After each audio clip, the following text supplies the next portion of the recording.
हर रोज कुछ न कुछ बनता ही रहता है।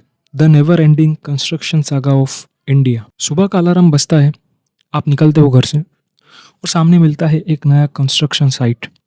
कभी रोड खोदी जा रही है, कभी ब्रिज का काम चल रहा है और कभी मेट्रो के नए पिलर्स उठ रहे हैं। ऐसा लगता है जैसे देश एक परमानेंट कंस्ट्रक्शन जोन बन गया है।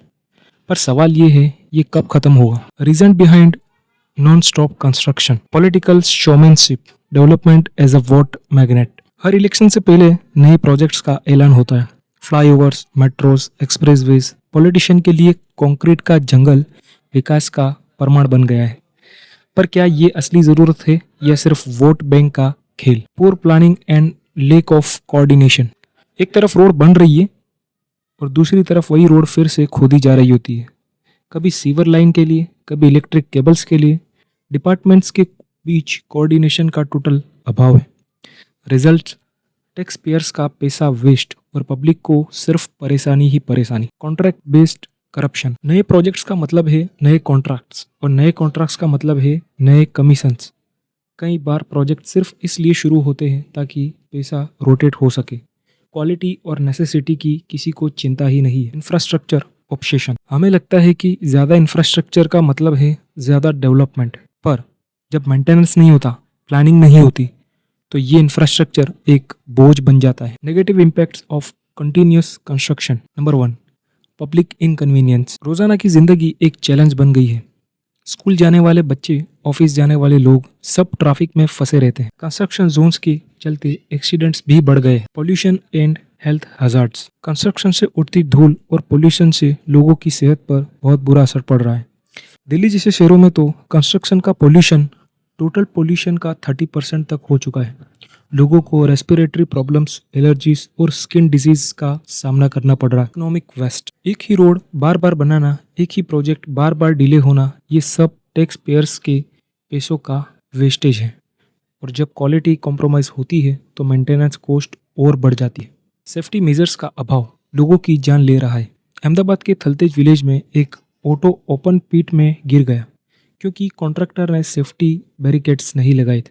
इस इंसिडेंट के बाद कॉन्ट्रैक्टर को 1 साल के लिए डिबर किया गया। Real life stories and victim. Mumtaz Mir, Kasaragod, Kerala. National highway number 66 widening project के दौरान एक हिल लॉक कोलैप्स होने से 18 साल के मुमताज मीर की मौत हो गई। 2 और वर्कर्स घायल हुए। ये सब कंस्ट्रक्शन सेफ्टी नॉर्म्स की अनदेखी का नतीजा था। 2016 का कोलकाता फ्लाईओवर कोलैप्स। 31 मार्च 2016 को कोलकाता में विवेकानंद रोड फ्लाईओवर कोलैप्स होने से 27 लोगों की जान गई और 80 से ज़्यादा लोग बुरी तरह घायल हुए। कंस्ट्रक्शन कंपनी IVRCL पर मर्डर का केस दर्ज हुआ, लेकिन क्या ये सब कुछ पहले से प्रिवेंट नहीं किया जा सकता? 15 नवंबर 2010 को ईस्ट दिल्ली के दलिता पार्क में एक इल्लीगल बिल्डिंग कोलैप्स होने से 67 लोगों की मौत हो गई। बिल्डिंग ओनर अमृत सिंह पर कल्पेबल होमिडिक का केस दर्ज हुआ। ये इंसिडेंट इलीगल कंस्ट्रक्शन के खतरनाक परिणाम का एक उदाहरण है। Systematic flaws. प्रोजेक्ट्स डिले होते हैं, क्वालिटी कॉम्प्रोमाइज होती है, लेकिन किसी पर कोई एक्शन नहीं होता। अकाउंटेबिलिटी का टोटल अभाव है। No long term planning. Planning होती है तो सिर्फ अगले इलेक्शन तक की होती है, अगले जनरेशन तक नहीं। इसका नतीजा है कि इंफ्रास्ट्रक्चर सस्टेनेबल नहीं होता। Citizen apathy. हम भी इस सिस्टम का हिस्सा बन गए हैं। ना हम क्वेश्चंस उठाते हैं, ना अकाउंटेबिलिटी डिमांड करते हैं।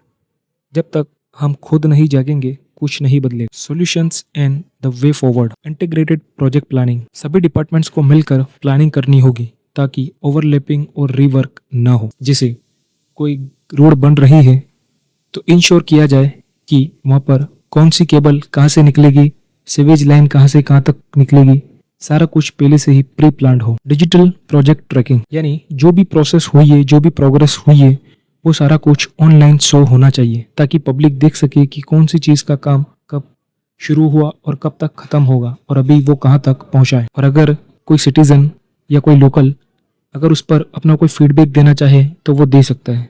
उस चीज़ की भी बहुत कमी है। प्रोजेक्ट्स का रियल टाइम ट्रैकिंग होना चाहिए जिससे पब्लिक भी एक्सेस कर सके ताकि ट्रांसपेरेंसी बनी रहे। Strict penalties for non compliance. Safety norms और डेडलाइंस का पालन न करने पर स्ट्रिक्ट पेनल्टीज और ब्लैक लिस्टिंग होनी चाहिए, जिसे किसी भी नेता ने किसी भी अंदर के कॉन्ट्रैक्टर को पैसे खाकर अगर कॉन्ट्रैक्ट दिया हो और अगर उसने कोई गलती की हो तो सरकार की तरफ से उस कॉन्ट्रैक्टर को कुछ पर्टिकुलर टाइम के लिए ब्लैक लिस्ट कर देना चाहिए, या फिर आप कह सकते हो कि सस्पेंड कर देना चाहिए कि उसको कोई भी सरकारी काम ना दिया जाए।